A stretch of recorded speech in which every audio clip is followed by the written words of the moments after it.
Hai guys, welcome to channel NSI. Di video part 14 kali ini sudah memasuki chapter terakhir atau chapter 4 di light novelnya, dan tentunya berjudul Perangkap yang Dipersiapkan dengan Baik. Dan di video kali ini setidaknya ada 3 arc penting yang bakal dibahas, yaitu penyelamatan Eighfinger, pertarungan Azut dengan Albedo, dan yang terakhir itu pertarungan Ainz dengan Riku Agenia. Dan sesuai judul chapter 4 kali ini, siapa yang telah mempersiapkan perangkap dengan baik? Kira-kira pihak Sorcerer Kingdom atau pihak Riku Agenia? Kalian bisa simak di video kali ini. Daripada lama-lama, berikut pembahasan light novel Overlord Volume 14 Part 14. Sebelum pembahasan, setidaknya gue bakal merefresh sedikit terkait part sebelumnya. Lagi pula kan, sudah lama tuh, mungkin di antara kalian juga ada yang lupa.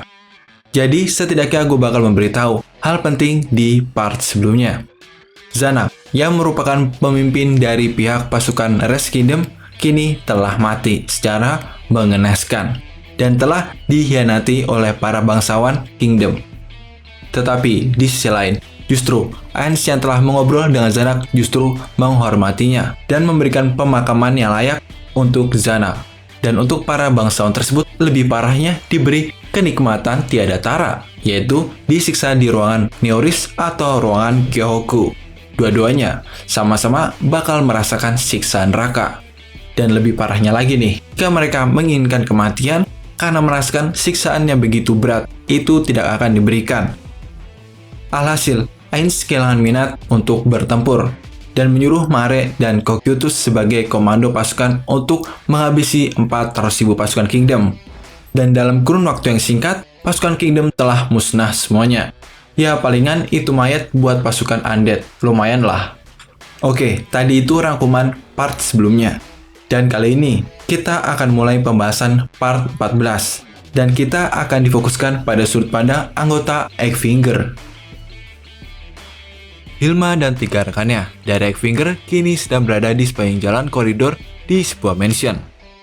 Mereka berjalan menuju ruangan yang luas yang dipilih salah satu bawahan Sorcerer King. Sisanya sudah berada di sana menunggu kedatangan utusan Sorcerer King.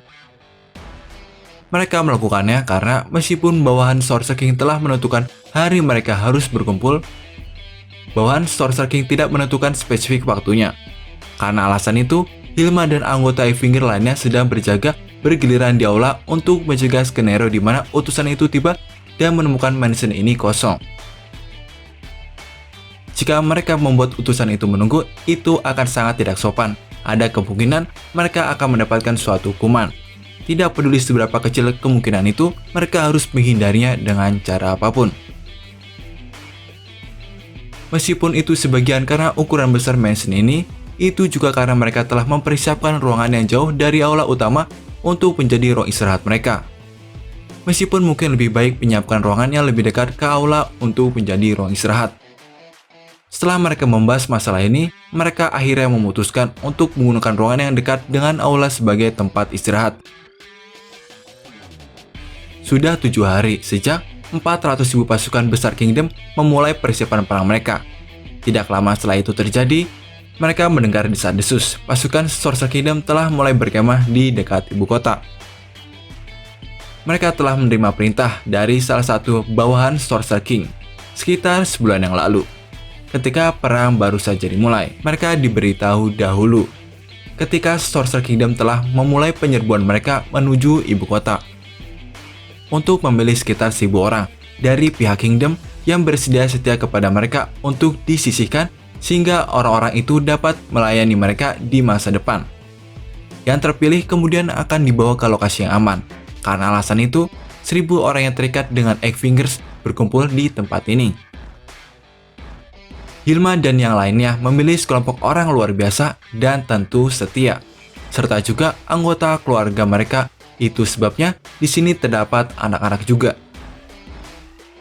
Apa yang mereka tidak yakin, yaitu apakah utusan Sorcerer Kingdom benar-benar datang untuk menyelamatkan mereka atau tidak. Ketika mereka yang hendak beristirahat dan mengatakan sesuatu, tiba-tiba magic item dalam bentuk bel berdering yang letaknya di tempat Noah berada saat ini. Jika salah satu dari keduanya dibunyikan, yang lain juga akan berdering. Sebagai perwakilan mereka, Periana menjawab panggilan dari Kokodol, dan dia merupakan kepala divisi perdagangan budak. Selama kekacauan dan kebingungan beberapa hari itu di ibu kota, Kokodol telah diselamatkan dan dibawa ke mansion ini. Dan pada awalnya, mereka memiliki dua cara untuk berurusan dengan Kokodol. Jika dia dikirim untuk melawan Sorcerer Kingdom, dalam benak mereka tak akan ragu jika dirinya akan mati. Maka tentu saja penyelamatan tidak akan bermasalah. Yang bermasalah yaitu bagaimana mereka harus memperkenalkannya kepada bawahan Sorcerer King. Beberapa orang berpikir karena dia merupakan kepala divisi biasa, tak akan ada masalah jika mereka tidak memperkenalkannya sama sekali. Yang lain berpikir jika Sorcerer King sudah mengenalnya dan mereka tidak akan memperkenalkannya kepadanya, itu akan berakhir dengan tragedi. Mereka ingin menghindari membahayakan diri mereka sendiri, tidak peduli seberapa kecil kemungkinannya, dan karena itu mereka memilih pilihan yang terakhir. Mereka semua sepakat Kokodol merupakan orang pertama yang harus mereka perkenalkan untuk menghilangkan keraguan jika mereka berusaha menyembunyikannya. Untuk alasan itu, Kokodol harus menunggu di ruangan ini hingga utusan yang mulia Sorcerer King tiba, dan nampaknya mereka tidak tahu kapan utusan itu akan tiba. Dan kini Kokodol sangat berterima kasih pada mereka. Terima kasih karena telah menyuap para penjaga agar mereka tidak memperlakukan dengan kasar di penjara, dan berterima kasih juga karena menyelamatkannya. Dan Kokodol mengatakan, menurutnya untuk mengambil langkah yang tak terduga dengan menyelamatkan seorang yang telah kehilangan semua kekuatan, koneksi, dan anak buahnya. Menurutnya itu terlalu mencurigakan baginya. Dan Kokodol mempertanyakan mengapa mereka mengumpulkan semua orang yang terikat dengan Eight-Finger di mansion tersebut. Dan menurut Kokodol, bisa saja mereka berencana membunuhnya. Hilma berbicara sebagai perwakilan mereka. Menurut Hilma, apa yang dikatakan oleh Kokodol tidak satu pikiran dan bukanlah mereka satu rekan organisasi. Kali ini giliran Kokodol yang terkejut. Ekspresinya menderak, hampir lucu dan mempertanyakan kepada semua orang yang ada di ruangan tersebut bahwa pada dasarnya mereka itu monster yang mengenakan kulit mereka, dan karena itu setiap kata-kata yang mereka ucapkan hanya ditunjukkan untuk Sorcerer King. Kemudian Kokodol berteriak dengan ekspresi yang merupakan gabungan antara panik dan ketakutan. Monster yang dia bicarakan merupakan sebuah dongeng yang biasanya digunakan para ibu untuk menakuti anak-anak mereka ketika gelisah di malam hari. Sebagian besar petualang sepakat monster seperti itu benar-benar tidak ada. Dan Kokodol berpikir ada yang salah sejak awal. Kenyataannya, jika mereka melakukan diet pada saat yang sama cukup mencurigakan. Bahkan jika Kokodol mengakui hal itu, sosok Hilma sangat tidak menawan. Dia terlalu kurus untuk dibilang sehat. Ini semua bisa dijelaskan jika mereka hanya monster yang mengenakan kulit mereka. Dan sepertinya Kokodol belum sepenuhnya yakin jika wanita kurus itu adalah Hilma. Dan Kokodol mengira jika Hilma telah dicuci otak, dan nampaknya Hilma telah benar-benar berubah sebanyak ini. Kokodol tidak merujuk pada betapa kurusnya dirinya, dia mungkin merujuk pada kepribadiannya. Hilma cukup kalem dari sebelumnya. Biasanya itu akan menjadi perubahan positif, jadi kecurigaannya terhadap Hilma akan sedikit mengejutkan. Sepertinya bagi Kokodol, Hilma adalah orang yang benar-benar berbeda. Tidak, itu berlaku untuk mereka semua. Apakah monster benar-benar mencuri kulit mereka? Noah hanya bisa mengatakan bahwa mereka telah mengalami hal-hal tertentu yang membuat mereka menjadi seperti ini. Semua orang setuju dengan apa yang dikatakan oleh Noah. Kokodol sangat ketakutan saat ini. Kokodol masih ingin tahu apa yang telah terjadi pada mereka. Kegelapan sama tak berujung dan melingkar tiba-tiba muncul di ruangan itu. Sebuah objek semi-oval mulai muncul di atas lantai. Hilma mengenali ini sebagai mantra Get yang telah membawanya berkali-kali. Itu merupakan mantra tingkat tinggi. cukup tinggi sehingga tidak ada Magicaster di dalam Kingdom yang mampu melakukannya. Hanya bawahan Sorcerer King yang bisa melakukannya. Kenyataannya, akar mantra ini yang dirapalkan mengartikan jika utusan Sorcerer King akan segera tiba. Hilma buru-buru menekuk lutut. Setelah beberapa saat, dia merasa Kokodol melakukan hal yang sama. Hilma menundukkan kepalanya dan mengepalkan genggamannya. Salter di sini untuk menjemput mereka semua sebagai utusan Sorcerer King. Meskipun Salter mendengar akan ada 1000 atau lebih dari mereka. Dan Salter menyuruh mereka untuk mengumpulkan mereka secepatnya. Olin berlari keluar ruangan secepat yang dia bisa. Dia memiliki stamina terbaik dari mereka semua. Salter memanggil, dan iblis segera muncul dari bayang-bayang, dan itu adalah Shadow Demon. Olin memerlukan waktu untuk mengumpulkan semua orang di sini. Sebelum itu selesai, dan ada seseorang yang ingin mereka perkenalkan kepada Salter, dan nampaknya Salter tidak menghiraukan hal tersebut.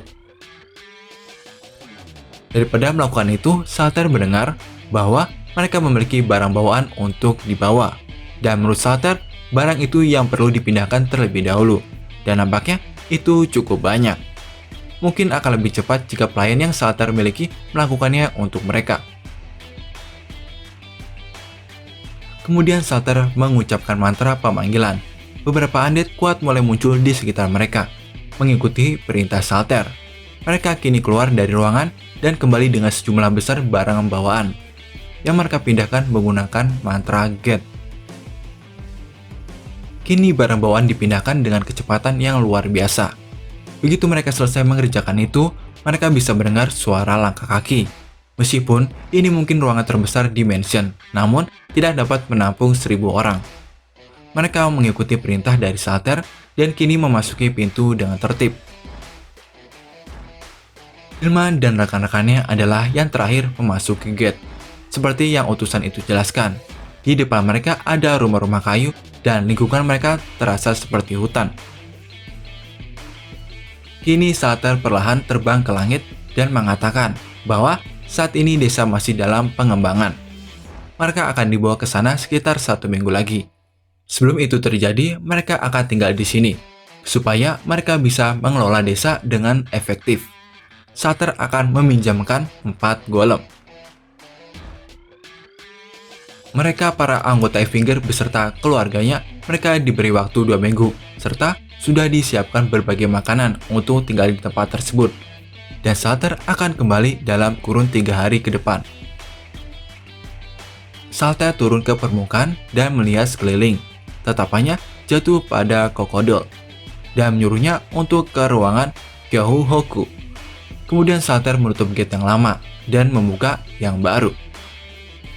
Mendengar apa yang diperintahkan oleh Salter, Kokodol merasa sesuatu yang buruk akan terjadi padanya, menyebabkan dia melihat sekitarnya dengan ekspresi tak berdaya.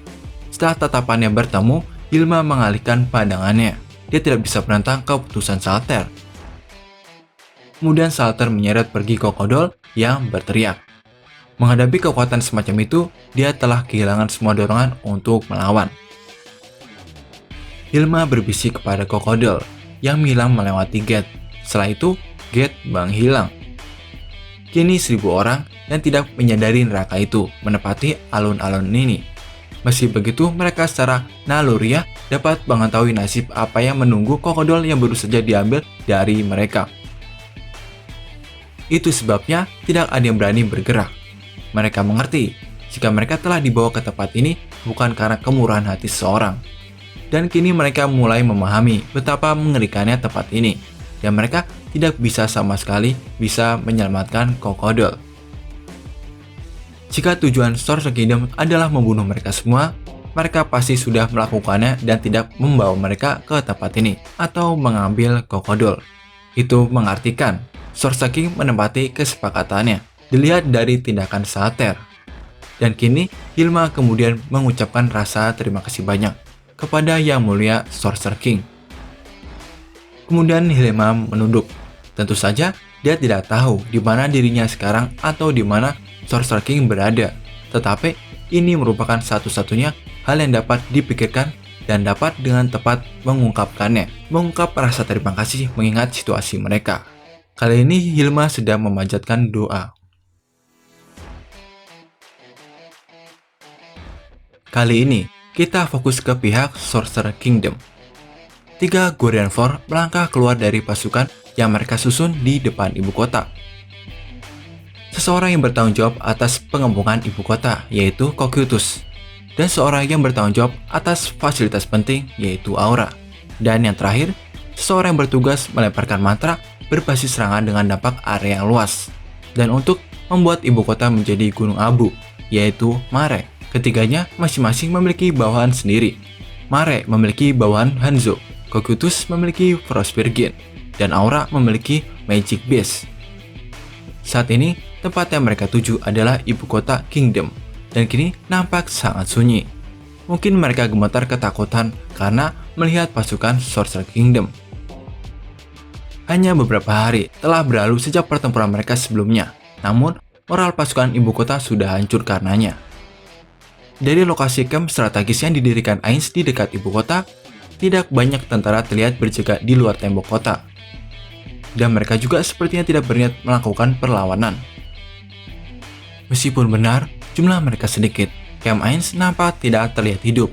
Tentara bayaran tingkat tinggi tak ditemukan, bahkan Master Pertahanan Azerik pun tidak terlihat. Camp itu ditempati oleh Ainz, Albedo, dan sekitar 10 dari Death Knight. Albedo kini mengenakan full body armor dan memegang kapak perangnya di tangannya. Item kelas dunia miliknya yang bernama Ginu Gagap yang seharusnya sudah dibawa hanya sebagai tindakan pencegahan. Para Guardian telah bergerak agak jauh. Jika mereka benar-benar tidak melakukan perlawanan, ini akan menjadi kesempatan terakhir mereka. Tiba-tiba, siluet terbang ke arah mereka dari ibu kota. Setelah dia memeriksanya, kelihatannya itu merupakan satu-satunya entitas yang mendatangi mereka. Seseorang yang memiliki keberanian untuk melawan Sorcerer King. Dari informasi yang telah mereka kumpulkan, hanya satu orang yang cocok dengan deskripsi itu, Power Suite. Kemungkinan itu Red Drop. Kemudian Ainz menyuruh Albedo untuk mengurusi anggota Red Drop yang menggunakan Power Suite. Ainz tidak mengetahui kondisi mental Albedo saat ini, namun dia cukup sadar untuk mengatakan Albedo tidak terlalu senang dengan ini. Ainz melihat kembali ke arah siluet. Butuh waktu cukup lama baginya untuk mencapai di mana mereka berada. Mereka bisa membiarkannya mendekat sebelum melakukan penyergapan. Tepat ketika siluet itu mencapai di depan Sorcerer Kingdom, melayang 100 meter di udara dan sekitar 100 meter jauhnya dari mereka. Dia bisa dengan jelas melihat penampilan lawannya saat ini. Bisa dikatakan pada titik ini tidak perlu untuk mengkonfirmasi penampilannya. Power Suite merah terang itu berhenti tiba-tiba di udara dan tetap di sana. Meskipun Ainz tidak bisa melihat wajahnya, dia bisa mengatakan dirinya sedang diamati. Albedo mengangkat lengannya dan para Death Knight di sekelilingnya mulai bergerak untuk membentuk dinding perisai di depannya. Power Suite yang sedang terbang mulai mengeluarkan cahaya pada objek berbentuk kotak. Cahaya diubah menjadi petir dan kemudian dilepaskan. Sebuah mantra tingkat 7 yaitu Chain Dragon Lightning. Tepat ketika Ainz mengatakan nama mantra itu, petir sudah terbentuk menjadi bentuk naga dan menyerang salah satu Death Knight. Petir itu memberikan elemental damage yang cukup parah pada Death Knight sebelum menyambar Death Knight di sebelahnya. Hal berikutnya yang mereka tahu, tepat senjata di bahu kirinya diaktifkan. Cahaya terbentuk lagi saat mantra lain dilemparkan. Tornado api menyelimuti Ainz dan Albedo. Tepan itu terdengar seperti auman serigala. Ini merupakan mantra Firestorm. Api merupakan kelemahan Ainz, tetapi karena mantra ini belum ditingkatkan dengan kemampuan khusus, justru casternya tidak selevel Ainz. Tornado itu tidak begitu banyak memberikan damage. Tetapi, tetap saja, Ainz tidak bisa begitu saja menahan serangan seperti itu berturut-turut. Kemudian, Ainz memberikan perintah dan menyuruh Albedo untuk mengejar Azut. Dan jangan biarkan dia melarikan diri. Kali ini di sisi Albedo yang sedang mengejar Azut. Albedo terbang sembari menggenggam erat kapak perangnya. Sayap hitamnya yang murni mengepak satu kali dan itu sudah lebih dari cukup baginya untuk menutup celah di antara mereka. Albedo tidak yakin apakah itu karena celah di antara mereka tertutup sangat cepat, menyebabkan power switch berbalik dengan gerakan slow motion. Albedo hampir memasukkan kapak perang ke punggungnya dan tidak terlindungi sebelum power switch terbang menjauh. Dia tidak terbang menuju ibu kota, tetapi malah bergerak ke arah utara. Apa yang lebih baik tidak menyenangkan, yaitu kenyataannya dirinya tidak diizinkan untuk membunuh musuhnya. Ada benda yang menyerupai ransel di bagian belakang power switch, memiliki 6 pipa, masing-masing mengeluarkan cahaya putih yang membentuk jejak cahaya, seperti bintang jatuh. Mereka yang tidak terbiasa dengan power switch mungkin akan menganggap jika pipa itu dihancurkan, lawan mereka akan kehilangan kemampuan mereka untuk terbang, dan dengan demikian jatuh ke tanah.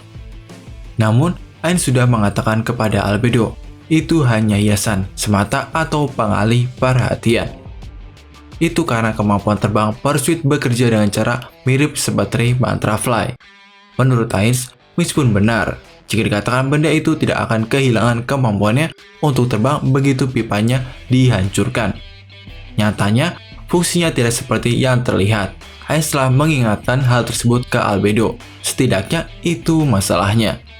Menyiratkan jika itu masih sebatas sebuah teori. Albedo tidak memiliki kemampuan yang dapat meningkatkan kecepatan terbangnya sendiri. Biasanya, ketika dia terlibat dalam pengejaran, dia akan mengendari Warbicorn. Tetapi itu bukan lagi pilihan. Itu sebabnya dia terbang dengan sayapnya sendiri, yang hanya mampu secepat ini. Meski begitu, Albedo telah bersiap untuk hal ini. Albedo telah meminjam item dari Ainz yang dapat meningkatkan kecepatan terbangnya. Selama dia memakai itu, dirinya bisa dengan mudah menutup celah di antara mereka. Jadi, mengapa dia belum melakukannya? Jawabannya adalah karena dia menunggu untuk melihat langkah yang akan diambil lawannya. Jika dia hanya mencoba melarikan diri, Albedo bisa menangani itu dengan mudah. Saat dia dengan tenang menganalisa siluetnya, lawannya berbalik. Azut mulai memasang senjata yang mirip dengan Arcane Rifle milik Shizu.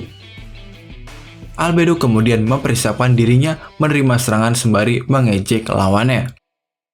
Dibandingkan dengan jenis Assault Rifle milik Shizu, Arcane Rifle milik Azut lebih mirip Heavy Machine Gun. Menurut Cocytus, kemampuan penghancurnya lebih tinggi dari senjata Shizu. Suara deretan gemuruh menyertai jumlah besar peluru yang ditembakkan dari senjata. Peluru itu lebih besar dari biji pohon ek dan ditembakkan dengan kecepatan sangat tinggi. Sulit bagi Albedo untuk menghindarinya. Namun, setidaknya Albedo bisa mengatasinya dengan cara memantalkan peluru kembali ke arah lawannya. Tidak hanya ini akan merusak senjata lawan, ada juga penambahan damage dari kapak perang Albedo, dikombinasikan dengan damage yang dia terima dengan kemampuannya. Ini seharusnya memberikan damage cukup besar pada musuhnya. Namun, Albedo tidak mengaktifkan kemampuan khusus apapun. Albedo mencengkram kampaknya dan menutup jarak antara dia dan musuhnya, tidak lebih.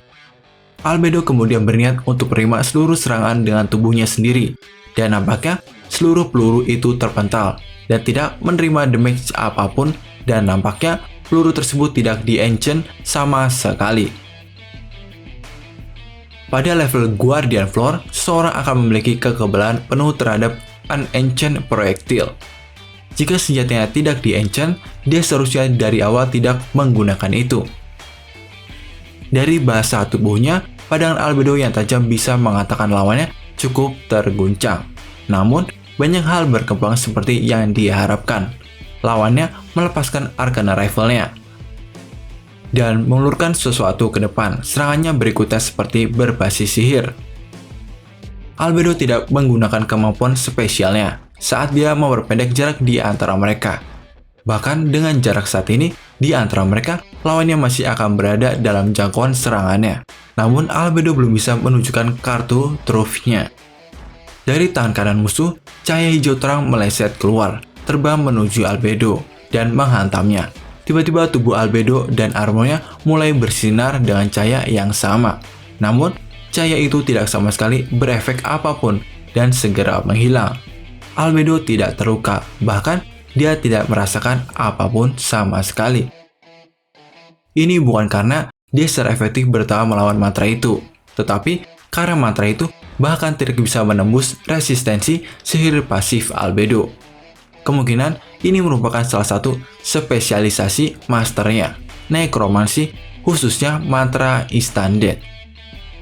Beberapa mantra seperti itu tidak hanya dipengaruhi oleh skor kemampuan pasif, kemampuan khusus, dan kemampuan perlengkapan, tetapi juga dipengaruhi oleh resistensi yang dipengaruhi melalui level, penalti, dan sebagainya.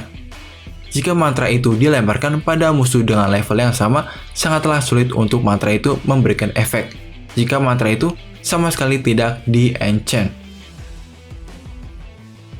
Dan tidak hanya Albedo yang dibuat sebagai NPC berlevel 100. Dia telah dilengkapi banyak item yang memperkuat dirinya sendiri. Mantra selevel Power Suit itu tidak bisa mempengaruhinya sama sekali. Saat ini, Albedo harus menunjukkan perbedaan level di antara mereka. Saat dia dengan cepat mendekati musuhnya, Albedo mengayunkan lengannya untuk memukul Azud. Albedo bermaksud untuk mengejek lawannya dengan tidak menggunakan kapak perang di tangannya. Alasan lain untuk pukulan itu yaitu dia tidak bisa secara akurat mengukur jumlah damage yang musuhnya terima jika dia menggunakan kapak perangnya. Di sisi lain, Azud berusaha untuk memblokirnya dengan Arcana Rifle-nya. Tetapi, serangan Albedo jauh lebih cepat. Meskipun dia sedikit menahan, serangan dari Albedo yang berlevel 100 masih sangat efektif. Power Suit itu tingginya lebih dari 3 meter, terpental terbang oleh pukulan Albedo meskipun dia 1 meter lebih pendek darinya. Bukan hanya terpental terbang saja, Power Suit itu juga mulai bergetar tak terkendali, dan nampaknya Albedo telah memberikan banyak damage pada musuhnya, dan itu terasa lemah. Albedo mendengar bunyi decakan dari mulut pria itu, dan itu ditunjukkan pada Albedo atas rasa kesalnya. Tetapi Albedo tetap kagum atas kesombongan Azud yang menyerang tiba-tiba dan tidak memperkenalkan dirinya terlebih dahulu. Dan Azud tidak perlu melakukan hal tersebut, karena mereka pada dasarnya adalah iblis. Kemudian Albedo berusaha menggiring percakapannya yang setidaknya bisa mendapatkan sebuah informasi dari Azud, yang merupakan musuhnya. Dan jika yang ada di sini itu Ainz atau Demurgus, mereka mungkin bisa melanjutkan percakapan yang lebih baik. Bagaimanapun, Albedo harus melanjutkan pembicaraan. Dari serangannya di sana, dia sudah memahami sepenuhnya kemampuan lawannya. Bahkan jika pertarungan mereka berlanjut, dia benar-benar tidak akan memiliki masalah berurusan dengannya. Albedo secara mental mempersiapkan dirinya untuk menjebak dalam percakapan ini. Lagi pula, untuk tidak membangkitkan kecurigaan lawannya, Albedo harus benar-benar meniru karakter sosok kuat yang angkuh. Siluet Albedo menyusul secara bertahap saat dia mengejar Power Suit merah. Kali ini di sisi Ainz yang akan melawan Riku Aegenia, dan perlu sedikit diperjelas. Ainz yang saat ini ada di medan pertempuran adalah Pandora Actor yang menyamar sebagai Ainz, dan untuk Riku Aegenia adalah sebuah boneka atau armor kosong yang di-enchant menggunakan wild magic dan dikendalikan dari jarak jauh oleh Sa-Indoor Fashion alias Platinum Dragon Lord. Ketika Pandora Actor bertarung, Ainz memonitor pertarungan dari Nazarick menggunakan Crystal Monitor. Dan sekarang, di sisi Ainz merupakan satu-satunya yang tersisa di camp. Jika semua berjalan sesuai rencana, acara utamanya pasti akan segera dimulai. Kemudian Ainz mengucapkan mantranya, Body of Effulgent Barley. Mereka yang ingin menghancurkan Ainz, bahkan jika mereka sedikit mengetahui kelemahan monster bertipe skeletal, pastilah mereka mengerti untuk menggunakan senjata tumpul untuk menghadapinya. Jika Ainz kehilangan sebagian besar HP karena kelemahan sebelum dia mencapai tujuannya, hal itu cukup menjadi masalah. Kemudian, Delay Teleportation yang diaktifkan Ainz sebelumnya mulai berefek. Dengan kata lain, segala sesuatunya benar-benar berjalan seperti yang Ainz prediksi. Sepertinya Albedo bukanlah target mereka. Ainz merasa cukup lega. Jika dia yang menjadi target mereka, semuanya akan menjadi cukup sulit. Musuh itu tiba-tiba berteleportasi di belakang Ainz. Satu orang musuh. Seseorang yang lebih menyukai pertempuran jarak dekat. Sementara, lawannya sedang terkena delay. Ainz melemparkan mantra Explode Mine pada arah tujuan teleportasinya. Setelah itu terjadi, Ainz berdiri diam menunggu lawannya tiba. Pada awalnya, dia telah merencanakan untuk menggunakan Life Essence untuk mengkonfirmasi HP mereka yang terkuras. Tetapi, pada akhirnya memutuskan untuk tidak melakukannya. Pada saat bersamaan, Ainz mendengar suara ledakan saat lawannya tiba. Ainz segera mulai bergerak maju, menjauh dari musuhnya dan berbalik. Ledakan itu mengumpulkan sedikit debu dan di pusatnya berdiri satu set full body armor berwarna platinum. 4 senjata melayang berada di dekatnya. Mereka mengikuti setiap gerakannya, tombak, katana, palu, dan pedang besar. Seluruhnya terlalu besar untuk ukuran manusia. Penampilan senjata itu seperti menunjuk bentuk mereka yang terlalu berlebihan. Ruang harta Nazarik memiliki lebih banyak senjata seperti ini. Senjata-senjata itu memiliki kilau yang sama dengan armornya. Maka sangat mungkin jika itu bukanlah terbuat dari silver, melainkan platinum. Namun karena itulah yang terjadi, hal itu malah semakin membuatnya penasaran. Mengabaikan nilai moneter dari logam mulia, platinum sama sekali tidak memiliki efek sihir khusus. Dia tidak bisa memahami keuntungan apa yang bisa didapatkan dengan menciptakan senjata dan armor darinya. Penjelasan yang paling memungkinkan yaitu senjata itu hanya dilapisi platinum saja, untuk menyembunyikan logam sebenarnya yang digunakan untuk membuat perlengkapannya. Contoh yang bisa dipikirkan yaitu golem yang baru saja dirinya pelajari di dalam ruang Kyohoku. Contoh lainnya teknik serupa yang digunakan di Nazarik. Penjelasan yang paling memungkinkan berikutnya adalah bahan dasar senjata itu merupakan logam yang identik dengan platinum dari segi warnanya. Tetapi, Ainz tidak begitu mengetahui jenis-jenis logam di dunia ini. Seluruh perhatian Ainz terpaku pada setiap gerakan lawannya. Lagi pula, informasi sekecil apapun bisa memberi keuntungan pada setiap pertarungan. Sulit bagi Ainz untuk mempercayai orang itu telah menerima serangan penuh Explode Mine. Tetapi kenyataannya serangannya hanya menodai armor yang menarik perhatian itu dengan debu-debu, bahkan dengan job kelas Necromancy Ainz. Serangan seperti itu masih mustahil baginya untuk mendapatkan kekebalan penuh terhadap damage mantra tingkat tinggi. Kemungkinan orang itu memainkan sebuah trik, terutama karena jenis damage Explode Mine berupa non-elemental. Serangan itu tidak bisa ditiadakan begitu saja. Kemudian Ainz mencoba mengukur reaksi lawannya melalui percakapan, atau setidaknya itulah yang dia rencanakan.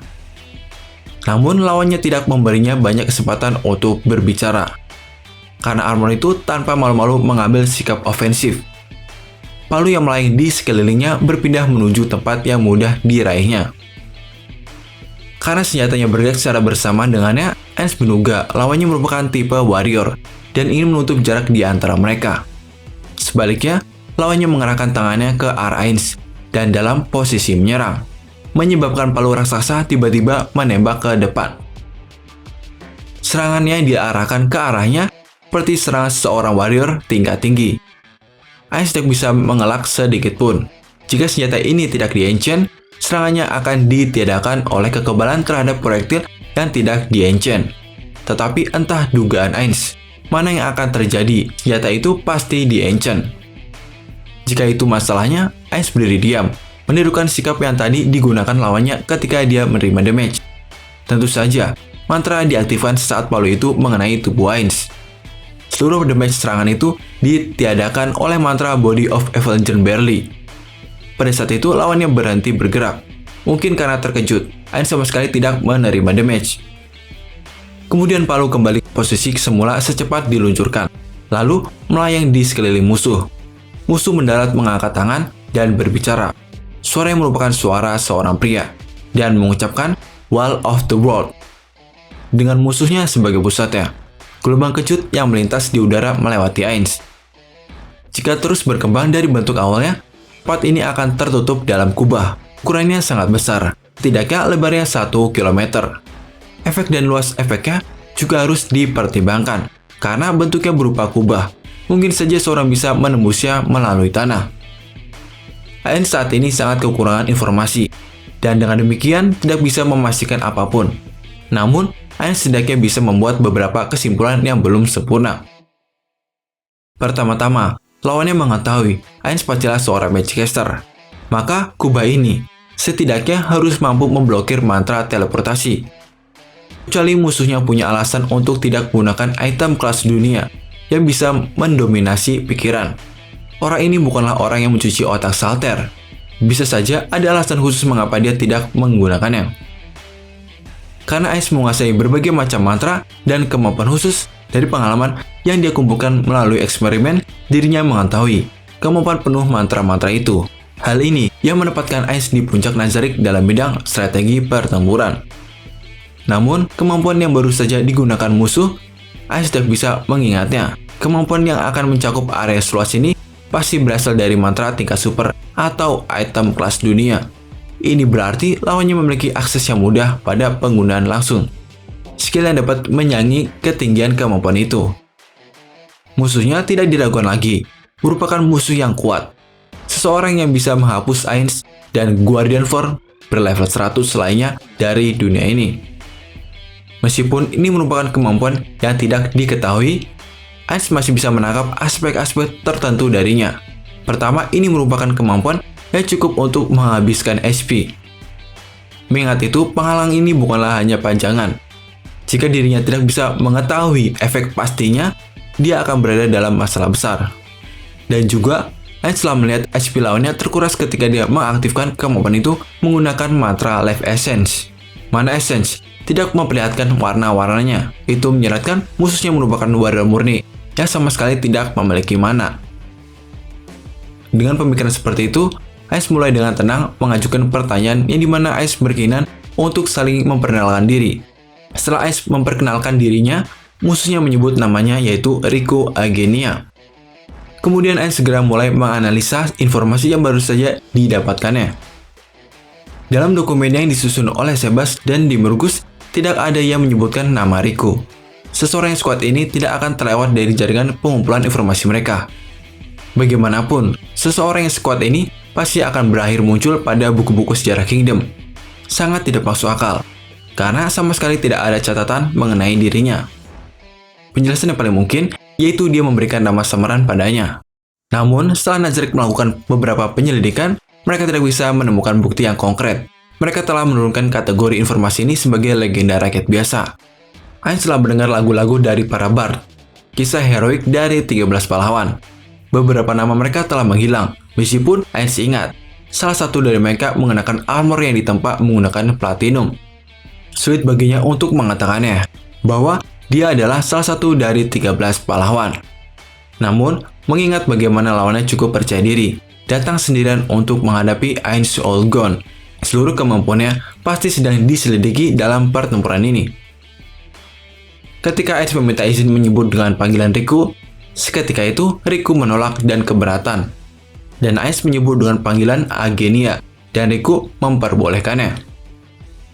Karena Momon telah melayani Ains, maka Ains memberikan sebuah penawaran untuk Agenia bila ia ingin bergabung di pihaknya. Maka penaklukan Kingdom akan dihentikan. Hanya saja Agenia menolak hal tersebut. Jika Agenia memiliki keyakinan dirinya bisa mengalahkan Ains dan menyelamatkan Kingdom, dan mungkin saja Agenia tidak memperdulikan Kingdom. Kemudian armor Riku mulai bersinar setelah mengucapkan Clock of the Light. Untuk saat, Ains berpikir jika itu adalah pantulan cahaya matahari yang mengenai armornya sampai dia menyadari bahwa HP Riku baru saja berkurang. Itu tidak diragukan lagi, merupakan aktivasi semacam kemampuan. Saat ini, Ains memiliki bukti nyata. Kemampuan Riku membutuhkan pengorbanan HP dirinya. Namun, karena HP yang hilang hanya bisa dipulihkan melalui mantra Restoration atau Poison.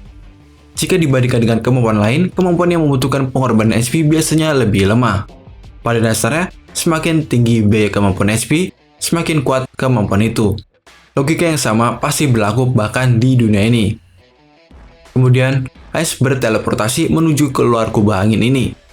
Setelah penglihatannya telah disesuaikan, Ains melihat penghalang angin masih menghalangi dirinya. Dan tiba-tiba Ainz gagal melakukan teleportasi. Ainz melihat sekelilingnya. Sepertinya Riku tidak memiliki kemampuan untuk mengikuti teleportasinya. Riku tidak terlihat. Di depan Ainz tidak terlalu jauh, ada tujuan yang ditujunya, yaitu makam besar bawah tanah Nazarik. Ainz setidaknya bisa mengkonfirmasi satu hal dari penghalang ini, yaitu menggagalkan teleportasi sepenuhnya. Bisa dikatakan karena dia saat ini berada di depan dinding penghalang. Itu mengartikan teleportasi ke tujuan yang berbeda di dalam penghalang masih dapat dilakukan. Hanya saja teleportasi masuk dan keluar dari kubah yang dinonaktifkan. Sepertinya, jika seorang mencoba berteleportasi keluar, mereka malah akan diteleportasi ke tepi kubah. Ini merupakan informasi yang sangat penting. Kemudian, Ainz mengulurkan tangannya untuk menyentuh penghalang. Jika itu memiliki kemampuan pertahanan, dia mungkin akan segera menerima damage. Tetapi itu tidak mungkin. Ainz mengira begitu, karena teleportasinya yang digagalkan juga tidak memberikan damage. Berlawanan dengan penampilan yang lembut, menembus penghalang terbilang sangatlah sulit. Ketika Ainz mencoba menyerang penghalang, itu tidak dapat tertembus, bahkan tidak berefek sedikit pun. Kubah itu seperti tembok yang memisahkan dunia. Kemudian Ainz mencoba berbagai percobaan terhadap penghalang tersebut, dan nampaknya tidak bisa ditembus sama sekali, bahkan menggunakan benda atau serangan dari mantra magic. Saat ini, Ainz merasa puas dengan hasil eksperimennya. Mantra Delay Teleportation diaktifkan sekali lagi. Tidak diragukan lagi, itu merupakan Riku. Ainz melantunkan mantra ofensifnya, yaitu Body of Evangeline Barley, dan berdiri di sana, dan kini menghadap Riku. Setelah Riku muncul, dia menggunakan beberapa benda tak dikenal untuk membanting tubuh Ainz dengan kecepatan tinggi. Karena itu merupakan damage senjata palu, damage itu sepenuhnya ditiadakan. Namun, entah karena alasan apa, tubuhnya dibuat terbang dan ditekan menuju penghalang. Itu sangat tidak biasa. Biasanya, ketika damage serangan telah ditiadakan, namun serangan Riku tidak mengikuti aturan ini dan itu terbilang aneh. Palu kembali ke sisi Riku. Keempat senjata yang mengelilingi Riku berbeda dari sebelumnya. Mereka semua bersinar putih. Di sisi lain, HP Riku semakin menurun. Riku telah kehilangan lebih banyak HP dibandingkan ketika dirinya mengaktifkan kemampuan itu pada armornya beberapa saat yang lalu. Kemudian, Ainz mensummon 2 pedang obsidian dan bergegas meleset ke arah Riku. Jika lawannya menggunakan senjata yang bisa melayang, dia akan melakukan hal yang sama. Salah satu pedang dipentalkan oleh pedang besar Riku, dan serangan lainnya dihindari dengan cara yang tidak wajar. Ainz yang terkejut menyuarakan pikirannya, yang mengejutkan bukanlah kenyataan jika Riku bisa mengelak dari serangan itu, melainkan bagaimana Riku menghindarinya. Bahkan Cocytus tidak akan mampu melakukan apa yang baru saja dilakukan Riku. Riku telah melakukan salto yang bahkan dalam keadaan melayang di udara ke samping setinggi kepala untuk menghindari serangan. Meskipun ada keanehan lain selain dari apa yang baru saja dia lakukan. Karena gerakan itu tidak manusiawi, bahkan Ainz menggunakan mantra flight sangat tidak mungkin melakukan gerakan itu. Sementara itu, Ainz semakin kesal. Riku membalas dengan pedang besarnya. 2 pedang Ainz dipentalkan oleh senjata melayang di sekeliling Riku. Pedang besar itu seolah-olah memiliki pikirannya sendiri, melesat ke arah Ainz, membuatnya memikirkan gold weaponnya. Ainz memberikan sihir pertahanan sebagai responnya, yaitu mantra Wall of Skeleton. Pedang besar beradu dengan dinding yang baru dibuat. Wall of Skeleton dihancurkan dalam satu serangan. Di tempat di mana Wall of Skeleton berdiri, ujung pedang besar itu menuju ke arah Ainz saat melayang. Dia kira pedang itu akan kembali ke sisi Riku setelah barusan, tetapi sebaliknya, meleset ke arah Ainz seolah-olah seorang memegangnya. Dan menurut Ainz, Riku nampaknya hanya sebuah boneka. Riku bergerak seperti boneka yang sebenarnya masih utuh. Seolah-olah tangan raksasa ada di belakangnya. Yang satu mengendalikan tubuh dan yang lain mengendalikan senjata. Kemudian Ainz mengeluarkan Blessing Staff-nya untuk menghentikannya. Jumlah tekanan yang diberikan padanya membuatnya merasa seolah-olah dia sedang dipaku ke tanah. Jika Ainz memiliki skill penghancur senjata, akan sangat berharga untuk menargetkan pedang besar ini secara khusus. Tetapi, Ainz tidak mau repot-repot mempelajari skill seperti itu. Bahkan mantra asam antimaterial akan membutuhkan sedikit waktu untuk melelehkan pedang itu.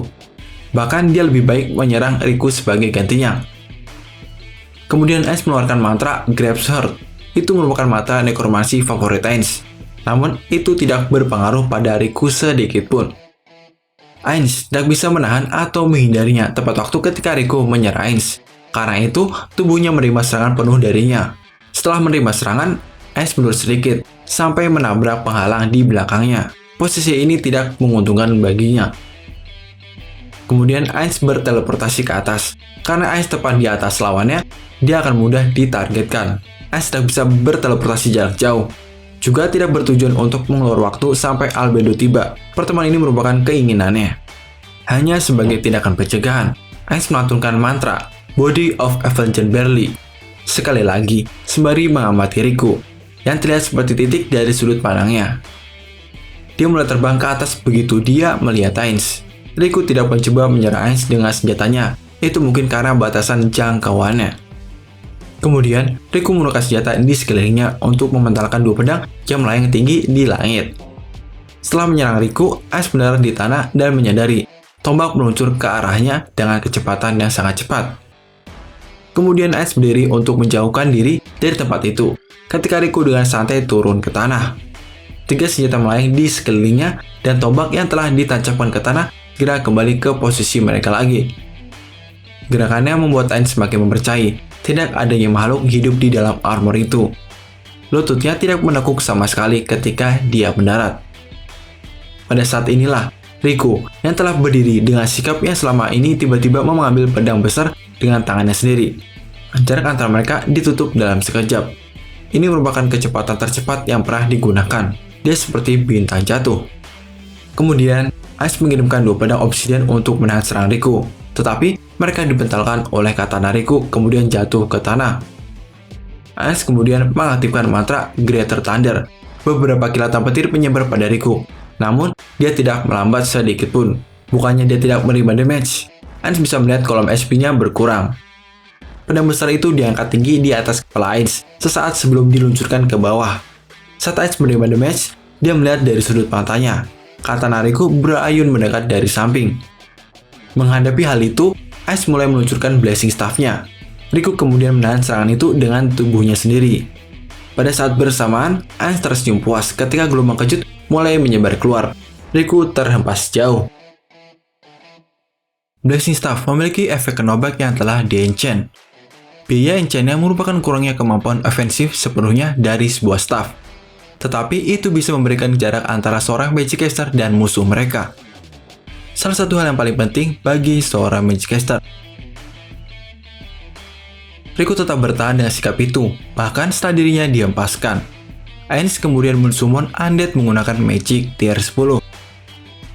Dan yang menggantikan pedang obsidian kembar, yaitu undead berlevel 70, bernama Doom Lord. Mahkota berkarat menempel di kepalanya, dan jubah bernoda darah menggantung di punggungnya. Yang menghiasi full plate armornya adalah beberapa bilah melengkung seperti sebuah sabit. Sejumlah kecil energi negatif berbentuk kabut hitam terpancar dari celah dalam zirahnya. HP-nya terus berkurang. Penalti yang diberikan karena kelincahannya sangat tinggi untuk level 70. Mengoptimalkan sebuah makhluk summon memerlukan penguasaan dari penempatan unit tersebut. Namun, Ainz hanya ingin dia menjadi perisainya. Selain itu, tidak ada yang penting baginya.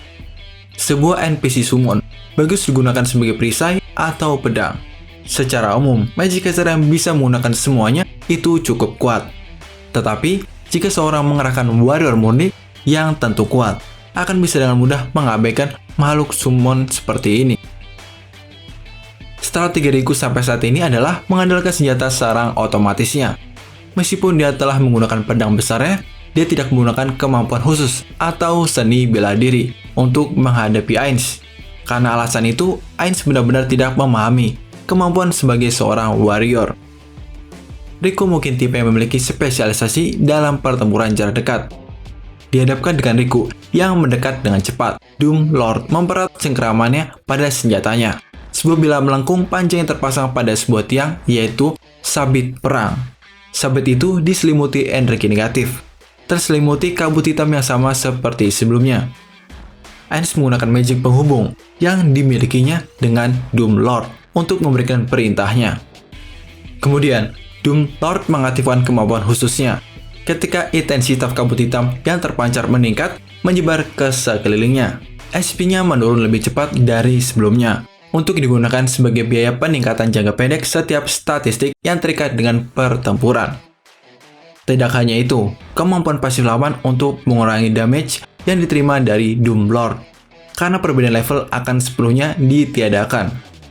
Undead yang berdiri di kabut hitam termasuk Doom Lord itu sendiri akan menerima sedikit damage dari serangan berjenis Light dan Holy Element. Hal yang sama berlaku untuk bonus damage karena perbedaan karma. Kekuatan lain dari kemampuan ini yaitu dapat diaktifkan secara bersamaan dengan buff lainnya. Dan tentu saja, Ainz ingin menerima buff itu juga, namun cakupan kabut hitam hanya mencapai sejauh itu. Untuk memastikan jika dirinya tidak akan menjadi target Riku, Ainz menjauh dari kedua petarung dan telah membuat persiapan untuk menjadi penonton. Dan sudah saatnya untuk menggali informasi sejauh mana kekuatan Riku yang sebenarnya. Sabit Doom Lord berbenturan dengan pedang besar yang melayang, tidak berpindah 1 inci pun. Mereka juga tak terpental sama sekali. Tebasan pedang besar itu diblokir oleh sabit, dan tusukan sabit itu diblokir palu layaknya sebuah perisai. Tombak yang melesat dipentalkan oleh gagang sabit ketika Doom Lord dengan anggun menghindari tebasan pedang besar itu, dengan cepat untuk mengambil keuntungan dari jarak yang telah dibuat untuk menghindar. Riku melompat maju. Keduanya memiliki kedudukan yang sama dalam hal kemampuan ofensif dan defensif. Tetapi, Riku memiliki lebih banyak trik yang belum dikeluarkan. Kemudian, Ainz mengeluarkan mantra, negatif, burst. Sinar cahaya hitam mulai keluar dari tubuh Ainz sembari menelan sekelilingnya. SP Doom Lord sembuh setelah menerima energi negatif. Tetapi, itu bukan cara yang paling efisien untuk menyembuhkan diri. Di sisi lain, Riku tidak menerima damage dari mantra itu sedikit pun. Kemudian, Ainz melantunkan mantra berikutnya, Perfect Unknowable. Ainz yang saat ini keberadaannya menghilang. Tiba-tiba, katana meleset ke arahnya dengan kecepatan yang tidak bisa dia hindari, menembus jubah di area perutnya. Meski begitu, Ainz tidak menerima damage apapun karena kekebalannya terhadap serangan tusukan. Tetapi, Ainz masih bergegas menuju bagian belakang sosok Doom Lord. Katana itu kembali melayang di udara, kemudian sebagai gantinya mulai menembus Doom Lord. Tentunya ini tidak mengejutkan. Seseorang tidak perlu mencapai level Ainz untuk mendapatkan tindakan pencegahan terhadap strategi itu. Masalahnya terletak pada metode apa yang digunakan untuk mendeteksi Ainz. Ainz saat ini tidak memiliki sebuah jawaban, terlalu banyak tindakan pencegahan, dan sulit baginya untuk mempersempit kesimpulan dengan informasi yang dimilikinya. Tentu, maka apa langkah selanjutnya? Riku sepertinya ingin menargetkan Ainz secara langsung, mengingat bagaimana semua senjata melayang diarahkan kepadanya. Riku merupakan musuh yang kuat, sosok yang langka di dunia ini, dan dengan segudang kemampuan yang asing bagi Ainz. Karena itu yang terjadi, lebih bagusnya untuk menyaksikan kekuatan penuh Riku selama pertempuran ini, sehingga dia akan lebih siap jika lawan yang sama muncul di masa depan. Ainz mengamati serangan dan pertahanan keduanya. Doom Lord sedang ditekan sedikit, tetapi tidak ada yang menerima damage fatal. Seseorang bisa menyaksikan jika mereka dari tadi saling beradu serangan, tetapi kesederhanaan dalam gaya bertarung Riku cukup mengkhawatirkan. Ainz sangat mengetahui mengapa Doom Lord tidak mendapatkan keunggulan. Tak satupun dari keterampilannya, serangan energi negatif atau serangan spiritual yang memiliki efek terhadap Riku.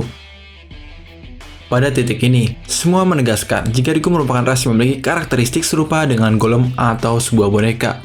Mungkin itu dikarenakan beberapa kemampuan item atau skill yang memberinya keunggulan, atau malah mungkin dia ini hanya seorang boneka. Dalam hal opsi mana yang paling mungkin, itu pastilah yang pertama, mengingat Riku dapat berbicara. Half golem atau ras serupa memiliki resistensi yang sama seperti boneka, maka dia mungkin salah satu ras itu. Salah satu Supreme Being merupakan pengguna golem. Gerakan Riku hampir identik dengan golem yang dikendalikan orang itu. Riku akan mudah ditangani jika dia adalah half golem. Tetapi jika dirinya merupakan golem murni yang bisa berbicara sendiri atau dibuat melalui teknik rahasia, segalanya akan jauh lebih sulit. Dan sejauh yang Ainz ketahui, kekuatan golem ditingkatkan dengan nilai logam yang digunakan untuk menciptakan mereka, kemampuan pencipta, dan penambahan efek kristalnya. Golem tingkat tinggi relatif mahal untuk diproduksi.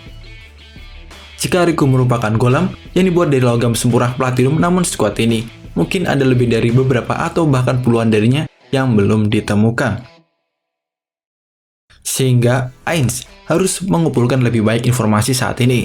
Kemudian Ainz memberi perintah pada Doom Lord. Kemudian Doom Lord mulai melepaskan lebih banyak kabut hitam setelah menerima perintahnya. Kecepatan dan kemampuan ofensif ditingkatkan lebih tinggi, ke titik di mana armor Riku mulai rusak. Namun, Doom Lord yang kehilangan HP dengan cepat menyebabkan menghilang tidak lama kemudian. Ainz sudah menentukan waktunya untuk ini. Kemudian, Ainz mensummon undead menggunakan magic tier 10. Dan itu adalah undead berlevel 68, bernama Elemental Skull. Penampilannya berupa kerangka melayang, di sekeliling kabut cahaya magic yang terus-menerus bergantian di antara 4 warna, merah, biru, hijau, dan kuning. Ainz menyuruhnya untuk mundur, dan dirinya menggantikan tempatnya di depan. Elemental Skull merupakan undead tipe caster yang mampu menggunakan sihir dari 4 elemen. HP-nya yang hampir sama dengan Magic Caster di levelnya, jauh di bawah Doom Lord. Kemampuan ofensifnya itu cukup mengesankan. Itu karena setiap mantra yang dilemparkannya memiliki kandungan meta magic. Dan dalam hal pertahanan, dia memiliki kekebalan terhadap sebagian besar serangan mantra termasuk api, petir, asam, dan es, dan jenis serangan serupa lainnya. Sebaliknya, dia sangat rentan terhadap serangan fisik, terutama serangan damage serangan dari sebuah palu, atau senjata yang tumpul lah. Tetapi tetap saja, Riku tidak meningkatkan kewaspadaannya lebih tinggi meskipun seorang Magicator saat ini berada di garis depan. Dia hanya tetap diam, memperpendek jarak antara dirinya dan Ainz dan mulai menyerang. Dan bisa dikatakan saat ini Ainz hanya bisa memblokir 1 dari 5 tebasan. Itu pada dasarnya merupakan serangan satu sisi. Saat staf Ainz diabaikan, pedang besar, tombak, dan katana memulai serangan mereka. Meskipun sesekali palu digunakan, damage-nya ditiadakan oleh mantra Ainz, Body of Evangeline Barely. Setelah 3 kali ditiadakan, Riku akhirnya menyadari hal itu. Dia tidak pernah menggunakan palu setelahnya. Sementara Ainz sudah mengetahui tentang ini, Riku memang sangat cepat, meskipun Ainz tidak secepat layaknya Guardian 4. Dia masih terbilang relatif cepat. Ainz cukup beruntung ketika Riku telah berhenti menggunakan palu. Jika masih digunakan, Ainz tidak akan bisa menang sedikit pun. Ainz menyadari dirinya tidak bisa menjadi petarung garis depan. Tentu saja, Ainz memiliki pilihan untuk menggunakan Perfect Warrior. Tetapi kurangnya peralatan yang memadai akan menjamin kekalahannya jika dia melakukannya. Pada saat yang sama, Ainz menggunakan mantra tingkat 9, Vermilion Nova. Serangan terkuat single target. Serangan mantra berbasis api mulai menghanguskan Riku. Namun, lawannya tidak menunjukkan tanda-tanda melambat ketika pedang besar itu hendak menebas Ainz. Elemental Skull mengeluarkan mantra tingkat 9, Polar Claw, sebuah cakar yang mengeluarkan udara sedingin kutub mencabik Riku. Ini merupakan mantra yang tidak dipelajari oleh Ainz. Mantra itu tidak memiliki efek sekunder, tapi menghasilkan banyak damage. Sejujurnya, damage per second paling tinggi di antara mantra berbasis es lainnya. Ainz kemudian mengaktifkan mantra tingkat 9 lainnya, yaitu Call Greater Thunder. Elemental Skull di sisi lain mengeluarkan mantra tingkat 10, Mist of Super Acid. Ini juga mantra yang Ainz tidak pelajari, itu alasan mengapa dia memanggil Elemental Skull. Kemudian, Riku segera diselimuti oleh kabut asam kuat dan begitu pula senjatanya. Mist of Super Acid tidak hanya memberikan damage pada lawan, tetapi juga perlengkapan dan senjata mereka. Meskipun hanya menimbulkan sedikit damage, tentunya senjata melayang di sekeliling Riku seharusnya dianggap sebagai perlengkapannya. Bahkan, senjata di sekeliling Riku sudah mulai rusak. Namun, Ainz tidak terluka, ini karena kondisi khusus yang diterapkan pada sebuah mantra. Dari keempat elemen lainnya, paling banyak dia menerima damage dari elemen asam. Melalui analisis setiap informasi yang dimilikinya, Riku pasti memiliki job class yang berfokus pada pertahanan. Ainz berhasil mengikis katana yang dengan sempurna mengincar dirinya menggunakan staffnya. Katana itu diterbangkan seolah-olah efek knockback-nya telah diaktifkan. Efek knockback staff ini sudah terpenuhi kondisi aktivasinya. Pertama-tama memblokir serangan warrior dengan staff tidak akan mengaktifkan efeknya. Efeknya tidak akan aktif sama sekali jika staff tidak digunakan untuk serangan ofensif. Jika lawan memblokir serangan menggunakan pedang atau perisai, efeknya tidak akan aktif. Itu hanya aktif jika seorang mendaratkan serangan ke tubuh lawan mereka dengannya. Pedang atau perisai jelas tidak akan dihitung sebagai tubuh lawan. Itu sebabnya efeknya masih akan muncul jika seorang menyerang sarung tangan lawan. Itu menjelaskan jika senjata melayang dianggap sebagai bagian dari tubuh penggunanya. Namun itu tidak masuk akal. Dahulu, Sebas telah membawa pulang senjata dari ibu kota, senjata melayang yang digunakan oleh penari. Senjata dianalisis secara rinci ketika diserahkan ke ruang harta, dan dinilai sebagai senjata melayang sederhana yang mematuhi perintah untuk menyerang secara semi-otomatis. Seharusnya hanya dihitung sebagai perlengkapan, yang berarti jika staf ini menyerang senjata penari, efek knockback seharusnya tidak akan aktif. Jadi kesimpulannya, senjata Riku dihitung sebagai bagian dari tubuhnya. Kemudian, Ainz memiliki dua hipotesi pada mekanisme di balik ini. Pertama-tama adalah senjata Riku merupakan makhluk seperti Blade, Bug, and Toma. Jika dia seperti Sword Sign Golem, untuk masuk akal mengapa efek knockback-nya diaktifkan. Hipotesis lainnya yang lebih mungkin, yaitu senjata itu benar-benar bukan perlengkapan, melainkan bagian tubuh Riku yang sebenarnya. Dan ini akan menjadi situasi yang mirip dengan bagaimana efek knockback akan tetap berlaku. Ini akan menjadi situasi yang mirip dengan bagaimana efek knockback akan tetap berlaku jika staf berbenturan dengan serangan cabikan dari sebuah naga. Ainz merasa senjata-senjata milik Riku memiliki sebuah HP. Tetapi perkiraan itu dikarenakan mereka terhitung sebagai perlengkapan Riku. Itu suatu asumsi yang keliru. Berdasarkan kenyataan, mereka menerima damage seketika Riku menerima damage juga. Sepertinya, ber-HP-nya terpisah dari milik Riku. Kemudian, Ainz merasakan Elemental School hendak melemparkan mantra Divine tingkat 10, Seven Trumpeter, dan segera membatalkan lemparannya. Kemudian, Ainz diam-diam menggunakan message saat Riku mundur, seolah-olah dia mengejar katana yang terlempar. Katana kemudian kembali ke posisi semula. Kemudian Riku menebas Ainz saat dia meluncur ke tanah. Kini Ainz di tengah-tengah serangan Riku, melemparkan staffnya ke belakang. Dia bisa melihat Riku sedikit kebingungan. Ainz segera berlutut dan meminta Riku untuk mendengarkan perkataannya. Pedang besar di tangan Riku berhenti di tengah jalan menuju kepala Ainz. Karena Ainz kebal terhadap serangan kritikal, dia tidak terlalu takut untuk menundukkan kepalanya yang tak berdaya. Dia memberi perintah kepada Elemental School pada saat yang sama. Ainz mencoba mengatakan ke Riku, ia tidak bermaksud untuk bermusuhan dengan Riku. Semua ini bermula karena Kingdom yang mencuri gandum yang dimaksudkan sebagai bantuan makanan bagi Holy Kingdom. Di antara mereka dan kami, kejahatan yang paling besar seharusnya terlihat jelas. Pedang besar Riku tetap dihentikan. Sepertinya dia tidak punya niat untuk menebas Ainz saat ini. Menurut Riku, jika Ainz tidak memiliki kekuatan seperti yang dimilikinya saat ini, galanya tidak akan menjadi seperti ini. Seseorang dengan kekuatan harus berhati-hati tentang bagaimana mereka menggunakan kekuatan mereka dan bertanggung jawab atas tindakan mereka. Sebagai contoh, yaitu Riku melindungi dunia ini. Dan itu benar tentunya. Dan itu benar bahwa dunia ini di bawah perlindungannya. Tentunya Ainz mencatat semua yang dikatakan oleh Riku. Riku mengingat perbuatan mereka yang telah berusaha mencoba mendekati ibunya, dan kesalahan mereka sama seperti yang pernah ayahnya lakukan. Pada akhirnya, kekuatan absolut sejati itu tidaklah ada, karena itu merupakan sumber dari segala kejahatan. Sejujurnya, sedikitpun Ainz tidak bisa mengerti apa yang dibicarakan Riku. Kemudian, Riku kali ini mencoba menyerang Ainz, dan pedang besar itu mengayun ke bawah. Mungkin dia merasa bersalah karena mengeksekusi Ainz yang tak berdaya. Pedang itu diayunkan dengan kecepatan yang jauh lebih lambat dari sebelumnya.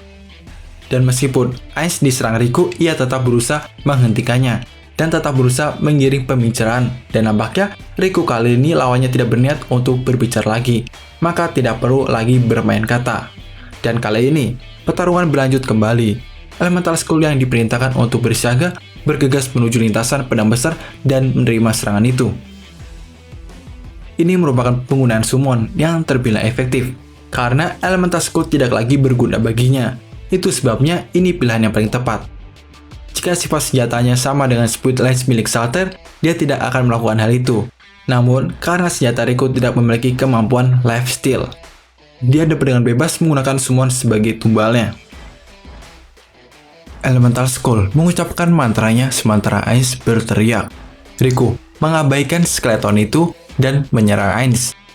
Sementara itu, Elemental Skull berusaha menghentikannya, tetapi karena ukurannya dan kurangnya skill untuk melakukannya, dia telah gagal. Kemudian, Ainz melemparkan mantranya, Wall of Skeleton, untuk menciptakan dinding, untuk memblokir serangan Riku. Ainz bisa dengan mudah terbang ke atas dinding, tetapi Ainz merasa Riku sedang menyerang Elemental Skull dan dinding pertahanan miliknya. Dibandingkan dengan Elemental Skull, Wall of Skeleton tidak terlalu tahan lama, kemungkinan segera runtuh karena serangan Riku. Kemudian, Elemental Skull melemparkan mantra Vermilion Nova untuk mengurangi HP Riku, tetapi untuk mengalahkannya akan menjadi hal yang sulit. Ini mungkin karena job class-nya, tetapi magic resistensinya sangat terbilang tinggi. Mengingat itu yang terjadi, Ainz melemparkan mantra pada Riku, Temporal Stasis. Temporal Stasis itu adalah mantra single target tingkat ke-9 dari Magic Tier Yggdrasil. Meskipun itu mantra bisa menghentikan gerakan lawan, itu juga mencegah mereka dari menerima damage saat mantra itu bertahan. Itu sebabnya biasanya digunakan ketika ada beberapa musuh. Namun, Ainz melihat mantranya tidak hanya ditolak atau digagalkan, tetapi juga ditiadakan sepenuhnya. Sepertinya Riku memiliki tindakan pencegahan terhadap mantra Time Stop, dan tentu saja itu tidak terlalu aneh mengingat seberapa kuatnya dia. Dan pada saat yang sama, pedang besar itu diayunkan ke arah Ainz. Palu itu juga diayunkan ke arah Elemental Skull. Ainz menerima damage dari pedang besar itu dan sebagai tindakan pencegahan, melemparkan mantra Greater Break Item pada senjata lain yang terbang ke arahnya. Itu tidak hanya ditolak, tetapi ditiadakan lagi. Sehingga Ainz mendapatkan sebuah kesimpulan bahwa memang benar, senjata itu bisa dianggap sebagai tubuh Riku. Saat Elemental Skull menerima sejumlah besar damage, Riku melihat ke udara dengan panik. Sosok itu dengan cepat turun dan kini sedang ingin menghampiri Ainz, dan itu ternyata adalah Albedo. Ketika itu, Riku seketika terkejut. Albedo mendekatinya. Kecepatannya setara dengan salah satu panah milik Aura. Kapak perangnya diayunkan dengan niat untuk membelah kepala Riku. Kemudian, Riku mengangkat pedang besar dan tombaknya membentuk tanda silang untuk memblokir serangan yang dilontarkan oleh Albedo. Dampaknya yang diciptakan oleh dari senjata itu cukuplah besar, menyebabkan kedua kaki Riku tenggelam ke permukaan tanah. Pada saat berikutnya, Riku terpental ke samping. Kemudian, Albedo telah mengentakkan kakinya menuju dada Riku. Armor mengeluarkan suara menyedihkan. Deklarasi Albedo menyebabkan udara di sekitar mereka bergetar. Dia mulai menyerang setelah itu. Jarak antara keduanya diperpendek dalam sekejap. Saat Riku menerima serangan dengan kekuatan, kemudian Riku menggunakan dua senjata melayangnya untuk memblokir serangan itu. Dia terbang mundur dengan seluruh kekuatannya. Tidak dengan melompat, dia terbang mundur tanpa kakinya menyentuh ke permukaan tanah. Kemudian Ainz menghentikan Albedo yang akan melanjutkan serangannya. Dan menurut Ainz itu sudahlah cukup. Sementara itu, tatapan Albedo mengatakan kepadanya, dirinya tidak bahagia. Albedo masih menghentikan tindakannya. Mungkin memang benar untuk berasumsi Ainz tidak lagi ingin bertarung. Riku kemudian mulai mendekat untuk memperpendek jarak di antara mereka. Albedo berdiri diam di sebelah Ainz, menggunakan tubuhnya sendiri sebagai perisai menghadapi Riku. Dia mungkin waspada untuk serangan jarak jauh yang akan diluncurkan musuhnya. Kemudian, Ainz memberikan penawaran ke Riku Agenia untuk bergabung ke pihak Sorcerer Kingdom untuk menjadi bawahannya, dan tentunya Ainz akan memberikan semua yang ia inginkan. Meskipun pada akhirnya Riku Agenia tidak memberikan jawaban apapun, bagaimanapun Ainz akan tetap membuka tawaran tersebut ke Riku Agenia dan bisa datang dan berkunjung kapanpun ia mau. Dan nampaknya kini Albedo sudah tidak lagi berkeinginan untuk bertarung dengan Riku Agenia. Tetapi jika Riku tetap ingin bertarung, maka Ainz dan Albedo berusaha untuk melayaninya untuk bertarung dan mengalahkannya. Karena jika mereka berdua menyerang bersamaan, itu seharusnya tidak terlalu sulit. Meskipun Riku seharusnya tidak mendengar percakapan mereka, Riku tetap menghilang. Penghalang yang diciptakan juga melebur. Ice tidak begitu yakin apakah dia telah berteleportasi sebelum menghentikan penghalang atau sebaliknya. Dia juga tidak mengetahui kemana Riku melarikan diri, meskipun masih ada banyak sesuatu yang harus diselidiki. Ice merasa seolah-olah mereka telah berhasil menyelesaikan misi mereka. Mungkin masih ada seorang yang mengawasi mereka saat ini. Lebih baik mereka kembali terlebih dahulu ke Nazarick. Setelah memanggil kembali Elemental School, Ice mengeluarkan mantra Greater Teleportation untuk pulang bersama Albedo kembali ke Nazarick. Oke, itulah pembahasan untuk part kali ini. Jika ada yang ingin bertanya atau request, bisa kalian tulis di kolom komentar. Like, share, and subscribe, and see you next time.